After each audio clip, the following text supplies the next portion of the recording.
સન્નિષ્ઠ સેવાની કરીએ સાધના, જન સેવાની આરાધના.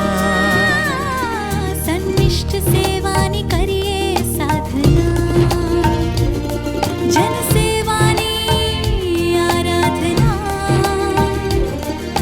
સહજ સરળ રીતિને આપણી જનહિતની નીતિ,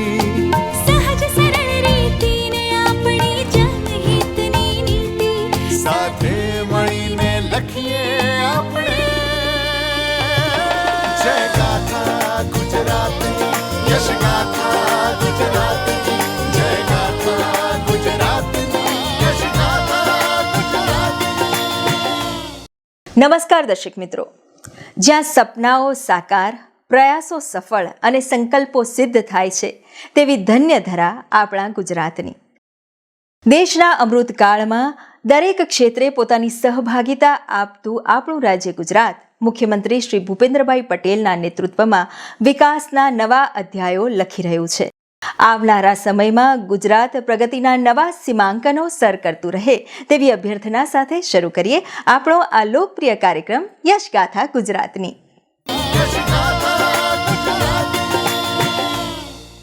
28 સપ્ટેમ્બર 2003 આ એ તારીખ છે જ્યારે દુનિયાને ગુજરાતના સામર્થ્ય અને સક્ષમતાનો પરિચય મળ્યો. આ તારીખે ગુજરાતના તત્કાલીન મુખ્યમંત્રી તરીકે સેવારત પ્રધાનમંત્રી શ્રી નરેન્દ્રભાઈ મોદી દ્વારા પ્રથમ વાઇબ્રન્ટ ગુજરાત ગ્લોબલ સમિટનો પ્રારંભ કરવામાં આવ્યો હતો, જે આજે ગુજરાતના વિકાસનું પ્રેરક બળ બની ગઈ છે. આ વિશ્વ પ્રસિદ્ધ સમિટના 10મા સંસ્કરણનું તાજેતરમાં પ્રધાનમંત્રી શ્રી નરેન્દ્રભાઈ મોદીના દિશા દર્શનમાં અને મુખ્યમંત્રી શ્રી ભૂપેન્દ્રભાઈ પટેલના નેતૃત્વ હેઠળ સફળ આયોજન કરવામાં આવ્યું હતું. વાઇબ્રન્ટ ગુજરાત ગ્લોબલ સમિટ તત્કાલીન મુખ્યમંત્રી શ્રી અને હાલના દેશના પ્રધાનમંત્રી શ્રી નરેન્દ્રભાઈ મોદીના આગવા વિઝનનું એક એવું સોપાન છે જેણે ગુજરાતને વિશ્વ સાથે કદમ મિલાવતું કર્યું છે. છેલ્લા 2 દાયકાની આ સફરમાં ગુજરાતે ઓટોમોબાઈલ, મેન્યુફેક્ચરિંગ, કેમિકલ, ડાઇઝ અને intermediates, food processing, medical device manufacturing, processed diamond તેમજ સિરામિક સહિતના ક્ષેત્રોમાં નવા આયામો સર કર્યા છે. ગુજરાતના તત્કાલીન મુખ્યમંત્રી શ્રી તરીકે વર્ષ 2003માં સેવારત પ્રધાનમંત્રી શ્રી નરેન્દ્રભાઈ મોદીના હસ્તે પ્રારંભ થયેલી આ વાઇબ્રન્ટ સમિટે આજે વૈશ્વિક સ્તરે નવા વિચારોને પ્લેટફોર્મ આપ્યું છે તેમજ નવા રોકાણો અને વળતર માટે નવો માર્ગ કંડાર્યો છે. આ માર્ગ ઉપર આગળ વધતા ગુજરાતના મૃદુ અને મક્કમ મુખ્યમંત્રી શ્રી ભૂપેન્દ્રભાઈ પટેલના નેતૃત્વમાં વાઇબ્રન્ટ ગુજરાત ગ્લોબલ સમિટના 10મા સંસ્કરણનું આયોજન કરવામાં આવ્યું હતું. ગુજરાત અને ગુજરાતીઓની ક્ષમતા અને વિવિધ સેક્ટર્સમાં રહેલી સંભાવનાઓને વિશ્વ સમક્ષ મૂકવાનું એક માધ્યમ બનેલી વાઇબ્રન્ટ ગુજરાત ગ્લોબલ સમિટના આ 10મા સંસ્કરણનો આપણા યશસ્વી પ્રધાનમંત્રી શ્રી નરેન્દ્રભાઈ મોદીએ મહાત્મા મંદિર, ગાંધીનગર ખાતેથી ભવ્ય શુભારંભ કરાવ્યો હતો, જ્યાં યુએઈના રાષ્ટ્રપતિ, ગુજરાતના રાજ્યપાલ શ્રી આચાર્ય દેવવ્રત, મુખ્યમંત્રી શ્રી ભૂપેન્દ્રભાઈ પટેલ સહિત વિવિધ મંત્રીશ્રીઓ અને 130 કરતાં વધુ દેશોના પ્રતિનિધિઓ ઉપસ્થિત રહ્યા હતા. આ અવસરે પ્રધાનમંત્રી શ્રી નરેન્દ્રભાઈ મોદીએ જણાવ્યું હતું કે દેશને આઝાદ થયાના 75 વર્ષ પૂર્ણ થયા છે અને હવે આગામી 25 વર્ષમાં વિકસિત ભારતના નિર્માણનું આપણું લક્ષ્ય છે. ત્યારે દેશના અમૃતકાળની આ પ્રથમ વાઇબ્રન્ટ સમિટ નવા સપના, संकल्प અને સિદ્ધિઓને સાકાર કરવાનું મહત્વપૂર્ણ માધ્યમ બનશે. जब भारत अपनी आजादी के 100 वर्ष मनाएगा, तब तक हमने भारत को विकसित बनाने का लक्ष्य रखा है और इसलिए ये 25 साल का कार्यकाल भारत का अमृत काल है. ये नए सपने, नए संकल्प और नित्य नूतन सिद्धियों का कार्यकाल है। इस अमृत काल में ये पहली वाइब्रेंट गुजरात ग्लोबल समिट हो रही है और इसलिए इसका महत्व और बढ़ गया है। આજે ભારત દેશ વિશ્વ મિત્ર બનવાની દિશામાં આગળ વધી રહ્યો છે તેમ જણાવતા પ્રધાનમંત્રીશ્રીએ કહ્યું હતું કે ભારતે વિશ્વને સમાન સામૂહિક લક્ષ્યાંકો હાંસલ કરી શકવાનો વિશ્વાસ અપાવ્યો છે। વૈશ્વિક કલ્યાણ માટે ભારતની પ્રતિબદ્ધતા, નિષ્ઠાવાન પ્રયાસો અને કઠોર પરિશ્રમ જ વિશ્વને વધુ સુરક્ષિત અને સમૃદ્ધ બનાવી રહ્યા છે। વિશ્વ હવે ભારતને સ્થિરતાના પર્યાય તરીકે, વિશ્વાસપાત્ર મિત્ર તરીકે, વૈશ્વિક અર્થતંત્રમાં વૃદ્ધિના એન્જિન તરીકે, ઉકેલો શોધતા ટેકનોલોજીના કેન્દ્ર તરીકે, પ્રતિભાશાળી યુવાનોનું પાવર હાઉસ અને સફળ લોકશાહી તરીકે જુએ છે। आज भारत दुनिया की 5th लार्जेस्ट इकोनॉमी है। 10 साल पहले भारत 11th पर था। आज दुनिया की हर प्रमुख रेटिंग एजेंसी का अनुमान है कि भारत अगले कुछ वर्षों में दुनिया की टॉप 3 इकोनॉमी में जाएगा।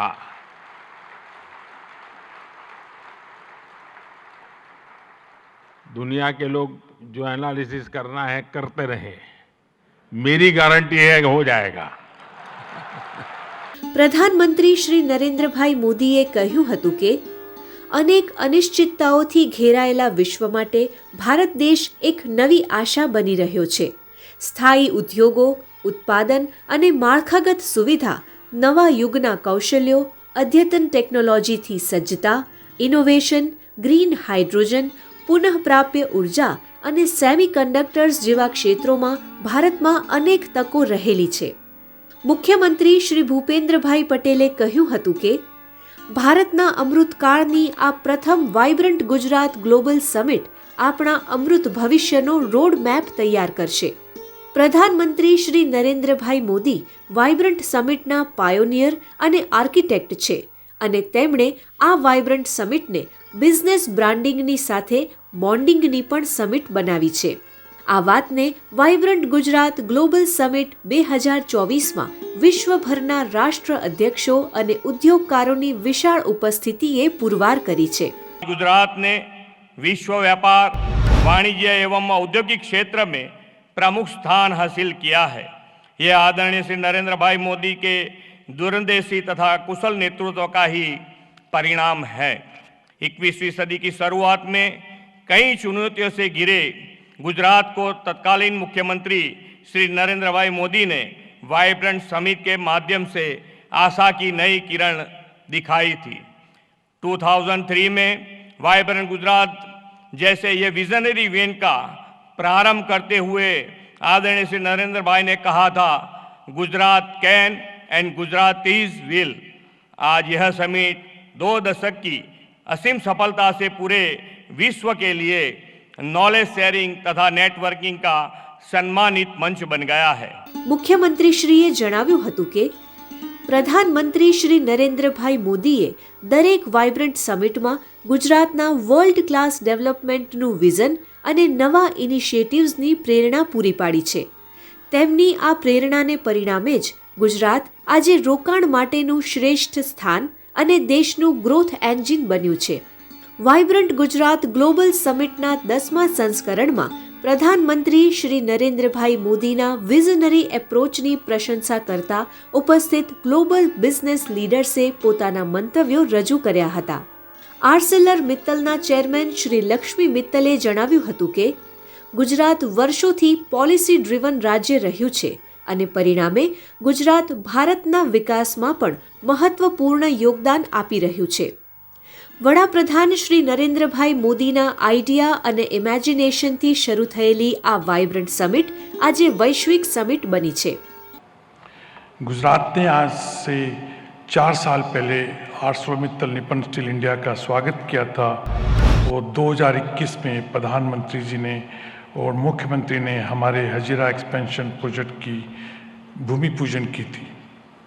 मुझे ये बताते हुए गर्व हो रहा है कि ये एक्सपेंशन प्रोजेक्ट तेज़ी से बढ़ रहा है और लक्ष्य के अनुसार इसका फेज़ 1 2026 में पूरा हो जाएगा। हमने सेकंड फेज़ के लिए MOU साइन किए हैं। जब ये प्रोजेक्ट 2029 में पूरा होगा तो 24 million ton crude steel production की क्षमता के साथ 800 मित्तल निप्पन स्टील इंडिया का हजीरा साइट विश्व के सबसे बड़े single location integrated steel plant में से एक बन जाएगा। રિલાયન્સ ગ્રુપના વડા શ્રી મુકેશ અંબાણીએ કહ્યું હતું કે રિલાયન્સે છેલ્લા 10 વર્ષમાં વર્લ્ડ ક્લાસ એસેટ્સ બનાવવા માટે સમગ્ર ભારતમાં 150 બિલિયન અમેરિકન ડોલરનું રોકાણ કર્યું છે, જેમાંથી 1/3થી વધુનું રોકાણ માત્ર ગુજરાતમાં જ કરવામાં આવ્યું છે. I will never forget what my father, Dhirubhai Ambani, used to tell me in my childhood. Gujarat is your Matrubhumi and Gujarat should always remain your Karm Bhumi. Today, let me declare yet again, Reliance was, is and will always remain a Gujarati company. Reliance will continue to play a leading role in Gujarat's growth story with significant investments in the next 10 years. Specifically, Reliance will contribute to making Gujarat a global leader in green growth. સુઝુકીના પ્રમુખ તોશીહિરો સુઝુકીએ જણાવ્યું હતું કે છેલ્લા 10 વર્ષથી પ્રધાનમંત્રી શ્રી નરેન્દ્રભાઈ મોદીના નેતૃત્વમાં automobile ઉદ્યોગનો વિકાસ થઈ રહ્યો છે અને સમગ્ર દેશમાં ઓટોમોબાઈલ ઉત્પાદનની ક્ષમતામાં પણ વધારો જોવા મળ્યો છે. ભારત હવે વિશ્વનું ત્રીજું સૌથી મોટું ઓટોમોબાઈલ બજાર બની ગયું છે. વાઇબ્રન્ટ ગુજરાત ગ્લોબલ સમિટના પ્રારંભ પહેલા પ્રધાનમંત્રી શ્રી નરેન્દ્રભાઈ મોદીએ ગાંધીનગર ખાતે આયોજિત દેશના સૌથી વિશાળ વાઇબ્રન્ટ ગુજરાત ગ્લોબલ ટ્રેડ શોનું ઉદ્ઘાટન પણ કરાવ્યું હતું. આ ઉદ્ઘાટન પ્રસંગે મોઝામ્બિકના રાષ્ટ્રપતિ શ્રી ફિલિપ ન્યુસી, તિમોર લેસ્ટેના રાષ્ટ્રપતિ શ્રી જોસ મેન્યુઅલ રામોસ અને ગુજરાતના મુખ્યમંત્રી શ્રી ભૂપેન્દ્રભાઈ પટેલ ઉપસ્થિત રહ્યા હતા.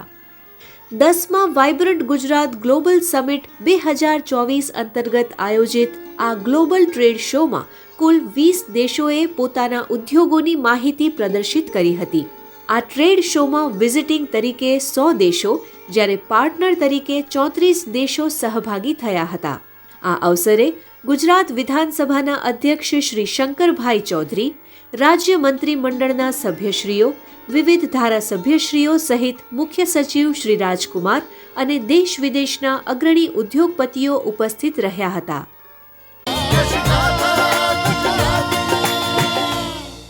નાગરિકોની સુખાકારી માટે મુખ્યમંત્રી શ્રી ભૂપેન્દ્રભાઈ પટેલના નેજા હેઠળની રાજ્ય સરકાર સેવાના સંકલ્પ સાથે કટિબદ્ધ છે. ત્યારે તાજેતરમાં મુખ્યમંત્રીશ્રીએ વિવિધ વિકાસ કાર્યો માટે રાજ્યની 8 મહાનગરપાલિકાઓ અને નગરપાલિકાઓને કુલ રૂપિયા 2084 કરોડના ચેક અર્પણ કર્યા હતા.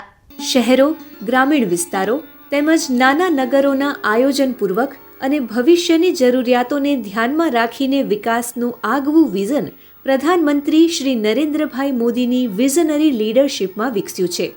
પ્રધાનમંત્રી શ્રીના આ વિઝનને અનુરૂપ કાર્યશૈલી અપનાવીને મુખ્યમંત્રી શ્રી ભૂપેન્દ્રભાઈ પટેલની ટીમ ગુજરાત રાજ્યના વિકાસને નવી ઊંચાઈ આપવા માટે કાર્ય કરી રહી છે. ત્યારે તાજેતરમાં રાજ્ય સરકારના શહેરી વિકાસ અને શહેરી ગૃહ નિર્માણ વિભાગ દ્વારા મહાનગરો, નગરપાલિકાઓ અને શહેરી વિકાસ સત્તામંડળોને વિકાસ કામો માટેના ચેક વિતરણ કાર્યક્રમનું મુખ્યમંત્રી શ્રી ભૂપેન્દ્રભાઈ પટેલની ઉપસ્થિતિમાં આયોજન કરવામાં આવ્યું હતું. મુખ્યમંત્રીશ્રીએ રાજ્યના 8 મહાનગરોને વિવિધ વિકાસ કામો માટે કુલ રૂપિયા 1882 કરોડના ચેક અર્પણ કર્યા હતા. આ ગૌરવશાળી સમારોહમાં અમદાવાદ મહાનગરપાલિકાને રૂપિયા 734 કરોડ, સુરતને રૂપિયા 568 કરોડ, વડોદરાને રૂપિયા 172 કરોડ, રાજકોટને ₹135 કરોડ તથા જામનગરને ₹108 કરોડ તેમજ ગાંધીનગરને ₹37 કરોડ, ભાવનગરને ₹93 કરોડ તથા જૂનાગઢ મહાનગરપાલિકાને ₹31 કરોડ મળી 8 મહાનગરોને કુલ ₹1,882 કરોડ વિવિધ વિકાસ કામો માટે આપવામાં આવ્યા હતા. તેમજ નગરપાલિકાઓને સમગ્રતયા 2,084 કરોડ રૂપિયાના ચેક પણ મુખ્યમંત્રીશ્રીના હસ્તે આપવામાં આવ્યા હતા.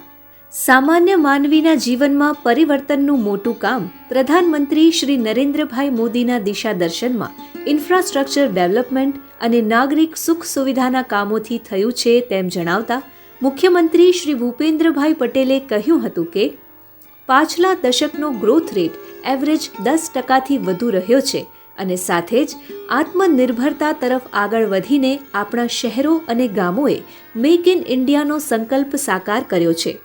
કોવિડ અંદર આવી ગયું છતાં પણ ના બહુ મોટી વાત છે 10% સાથે આગળ વધવું એટલે ફાઇનાન્શિયલી પોઝિશન જે માનનીય નરેન્દ્રભાઈએ એ મજબૂત પાયો નાખ્યો છે. તો કોવિડ પછી પણ આજે નીતિ આયોગ પ્રમાણે નાણાકીય વ્યવસ્થાપનમાં ગુજરાત નંબર 1 પર છે. સરકારી અધિકારી, ચૂંટાયેલા જનપ્રતિનિધિ અને પ્રજાજન ત્રણેય જ્યાં એક થઈ જાય ત્યાં પછી કામમાં કશું જોવું પડતું નથી. મુખ્યમંત્રીશ્રીએ કહ્યું હતું કે આપણા નગરો મહાનગરોમાં સુખ સુવિધા વૃદ્ધિના કામોની સાથે સ્વચ્છતાનો ચુસ્ત આગ્રહ પ્રધાનમંત્રીશ્રીએ રાખ્યો છે. તેમણે આપેલા સ્વચ્છ ભારતના ધ્યેયને વધુ વ્યાપક બનાવવાના ઉદ્દેશ્ય સાથે આપણે નિર્મળ ગુજરાત 2.0 લોન્ચ કર્યું છે અને જન જનમાં સ્વચ્છતા સ્વભાવ બને તેનું અભિયાન ઉપાડ્યું છે. અમદાવાદમાં દર વર્ષે આયોજિત થતો આંતરરાષ્ટ્રીય પતંગ મહોત્સવ દેશ વિદેશના પ્રવાસીઓ માટે આકર્ષણનું કેન્દ્ર છે. આ વર્ષના રંગબેરંગી આંતરરાષ્ટ્રીય પતંગ મહોત્સવનો મુખ્યમંત્રી શ્રી ભૂપેન્દ્રભાઈ પટેલે અમદાવાદના સાબરમતી રિવરફ્રન્ટ ખાતેથી શુભારંભ કરાવ્યો હતો. ઉત્તરાયણ પર્વને વિશ્વ ખ્યાતિ અપાવવાના તત્કાલીન મુખ્યમંત્રી શ્રી અને દેશના પ્રધાનમંત્રી શ્રી નરેન્દ્રભાઈ મોદીના આગવા વિઝનને પગલે અમદાવાદમાં દર વર્ષે આંતરરાષ્ટ્રીય પતંગ મહોત્સવ યોજાય છે. ગુજરાતનો આ પતંગ મહોત્સવ આજે વિશ્વભરમાં જાણીતો બન્યો છે. દેશ વિદેશમાંથી પતંગબાજો દર વર્ષે આ લોકપ્રિય ઉત્સવમાં ભાગ લેવા ઉમટે છે. ત્યારે આ વિશ્વ પ્રખ્યાત પતંગ મહોત્સવના આ વર્ષના સંસ્કરણનો મુખ્યમંત્રી શ્રી ભૂપેન્દ્રભાઈ પટેલે તિરંગા બલૂનને આકાશમાં છોડીને શુભારંભ કરાવ્યો હતો. મુખ્યમંત્રી શ્રી ભૂપેન્દ્રભાઈ પટેલે કહ્યું હતું કે વાઇબ્રન્ટ નવરાત્રિ મહોત્સવ હોય કે આંતરરાષ્ટ્રીય પતંગ મહોત્સવ, ગુજરાતે હંમેશા પોતાની સંસ્કૃતિ અને સામર્થ્યની અનુભૂતિ લોકોને કરાવી છે. આવા આયોજનો રાજ્યના અર્થતંત્રને મજબૂત બનાવે છે તેમજ રોજનું કમાઈને રોજ ખાનારા ધંધાર્થીઓની આર્થિક સ્થિતિ પણ સુધરે છે અને અન્ય આનુષંગિક રોજગારીની તકો પણ વધે છે. વડાપ્રધાનશ્રીએ 5T એટલે કે talent, tradition, tourism, trade and ટેકનોલોજીના વિનિયોગથી ગુજરાતના સર્વાંગી વિકાસ માટેનું આગવું વિઝન આપેલું છે. વડાપ્રધાનશ્રીના વિઝનને સાકાર કરવા આપણે જનભાગીદારીથી ઉત્સવની ઉજવણીના તમામ આકર્ષણોમાં આ 5T જોડીને વિકાસની નવી કેરી કંડારી છે. વાયબ્રન્ટ નવરાત્રિ મહોત્સવ હોય કે પછી આંતરરાષ્ટ્રીય પતંગ મહોત્સવ, ગુજરાતે હંમેશા પોતાની સંસ્કૃતિ અને સામર્થ્યની અનુભૂતિ લોકોને કરાવી છે. ગુજરાતના પતંગ ઉદ્યોગ વિશે જણાવતા મુખ્યમંત્રી શ્રી ભૂપેન્દ્રભાઈ પટેલે કહ્યું હતું કે ગુજરાતનો પતંગ વ્યાપાર ઉત્તરોત્તર વધતો જઈ રહ્યો છે. 40% હિસ્સા સાથે ગુજરાત દેશનું સૌથી મોટું પતંગ ઉત્પાદક બજાર બન્યું છે. આજે એક પતંગ પાછળ ઘણા બધા લોકોને રોજગારી મળી રહી છે, જે શ્રમજીવીઓનો આધાર પણ બને છે. આ અવસરે પ્રવાસન મંત્રી શ્રી મુળુભાઈ બેરા, કુટીર ઉદ્યોગ અને સહકાર રાજ્યમંત્રી શ્રી જગદીશભાઈ વિશ્વકર્મા સહિત વિવિધ અધિકારીશ્રીઓ ઉપસ્થિત રહ્યા હતા. દર્શક મિત્રો, ગુજરાત રાજ્યમાં ગત સપ્તાહે થયેલ મહત્વના કાર્યક્રમો અને પ્રવૃત્તિઓને નિહાળીએ સમાચાર સારાંશમાં. દેશની પ્રગતિની પાયારૂપ બાબતોમાં અદ્યતન ઇન્ફ્રાસ્ટ્રક્ચર, રોડ કનેક્ટિવિટી અને જાહેર પરિવહન સેવાને દેશની ગતિશીલતાનો આધાર છે. તે જ દિશામાં આગળ વધતા મુખ્યમંત્રી શ્રી ભૂપેન્દ્રભાઈ પટેલના મક્કમ નેતૃત્વ હેઠળ ગુજરાત રાજ્ય માર્ગ અને વાહન વ્યવહાર નિગમ દ્વારા સામાન્ય અને છેવાડાના નાગરિકો સુધી જાહેર પરિવહનની ઉત્તમ સેવાઓ પૂરી પાડવામાં આવી રહી છે. ત્યારે તાજેતરમાં મુખ્યમંત્રી શ્રી ભૂપેન્દ્રભાઈ પટેલે રામકથા મેદાન ગાંધીનગર ખાતેથી નાગરિકોની પરિવહન સેવામાં 201 નવીન બસોને ફ્લેગ ઓફ કરાવીને પ્રસ્થાન કરાવ્યું હતું, જેમાં 170 સુપર એક્સપ્રેસ અને 21 સ્લીપર કોચનો સમાવેશ થાય છે. આ બસો 33 જિલ્લાના 78 ડેપો દ્વારા 125 વિધાનસભા ક્ષેત્રોમાં સંચાલિત થશે અને નાગરિકોને ઉત્તમ પરિવહન સેવાઓ પૂરી પાડશે. આ અવસરે રાજ્યના વાહન વ્યવહાર રાજ્યમંત્રી શ્રી હર્ષભાઈ સંઘવી સહિત વિવિધ ધારાસભ્યશ્રીઓ અને અધિકારીશ્રીઓ ઉપસ્થિત રહ્યા હતા. તાજેતરમાં અમદાવાદ મ્યુનિસિપલ કોર્પોરેશન દ્વારા અમદાવાદના GMDC ગ્રાઉન્ડ ખાતે vibrant Ahmedabad national book fair 2024નું આયોજન કરવામાં આવ્યું હતું, જેનું મુખ્યમંત્રી શ્રી ભૂપેન્દ્રભાઈ પટેલના હસ્તે ઉદ્ઘાટન કરવામાં આવ્યું હતું. આ અવસરે મુખ્યમંત્રીશ્રીએ પુસ્તક પરબ સહિત વિવિધ પ્રકાશકોના સ્ટોલની મુલાકાત લીધી હતી અને સ્ટોલ પરથી શ્રીમદ ભગવદ્ ગીતા અને રામાયણ સહિતના પુસ્તકોની ખરીદી પણ કરી હતી. 7 દિવસીય બુક ફેરમાં દેશભરના 65 જેટલા પુસ્તક પ્રકાશકોના 140થી વધુ બુક સ્ટોલ્સ પર ઇતિહાસ, સંસ્કૃત, કલા સ્થાપત્ય, બાળ સાહિત્ય, ધર્મ, અધ્યાત્મ સહિત અનેકવિધ વિષયો પર લાખો પુસ્તકો પ્રદર્શન સહ વેચાણ અર્થે ઉપલબ્ધ રહ્યા હતા. ગુજરાત સરકાર રાજ્યના નાગરિકો માટે શ્રેષ્ઠ શિક્ષણ, ઉત્તમ સ્વાસ્થ્ય અને ઘરના ઘર જેવી તમામ મૂળભૂત સુવિધાઓ સુપેરે પહોંચાડી રહી છે. આજે રાજ્યના શહેરો રહેવા માટેની ઉત્તમ માળખાકીય સુવિધાઓથી સજ્જ થઈ રહ્યા છે. ત્યારે તાજેતરમાં મુખ્યમંત્રી શ્રી ભૂપેન્દ્રભાઈ પટેલે અમદાવાદ ખાતે 18માં ગાયહેડ પ્રોપર્ટી શોનો પ્રારંભ કરાવ્યો હતો. મુખ્યમંત્રીશ્રીએ જણાવ્યું હતું કે પ્રધાનમંત્રીશ્રીએ એક ભારત શ્રેષ્ઠ ભારતનો મંત્ર આપ્યો છે, ત્યારે આપણે રાષ્ટ્રના વિકાસની દિશામાં આગળ વધવું જોઈએ. સરકારની સાથે સામાજિક સંસ્થાઓ, NGO તેમજ વેપારી મંડળો સેવાકીય પ્રવૃત્તિમાં જોડાય ત્યારે વિકાસની ગતિ બમણી થઈ જાય છે. આ અવસરે રાજ્યસભાના સાંસદ શ્રી નરહરિભાઈ અમીન અને વિવિધ અધિકારીશ્રીઓ ઉપસ્થિત રહ્યા હતા. દર્શક મિત્રો, યશગાથા ગુજરાતની કાર્યક્રમ અહીં સમાપ્ત થાય છે. ફરી મળીશું ગુજરાતના વિકાસની અવનવી વાતો સાથે આ જ કાર્યક્રમમાં આવતા સપ્તાહે. ત્યાં સુધી આપની રજા લઈએ. નમસ્કાર.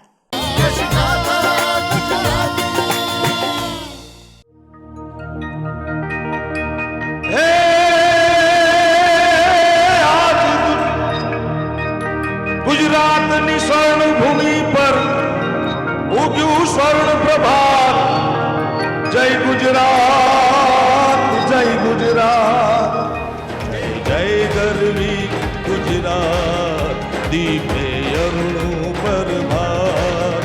જય જય ગરવી ગુજરાત, જય જય ગરવી ગુજરાત, જય જય ગરવી ગુજરાત, દીપે અરુણું પ્રભાત. જય જય ગરવી ગુજરાત. વંદન વંદન વંદન વંદન ગુજરાત તને વંદન. વંદન વંદન વંદન વંદન ગુજરાત તને વંદન. ગુજરાત તને વંદન. ગુજરાત તને વંદન.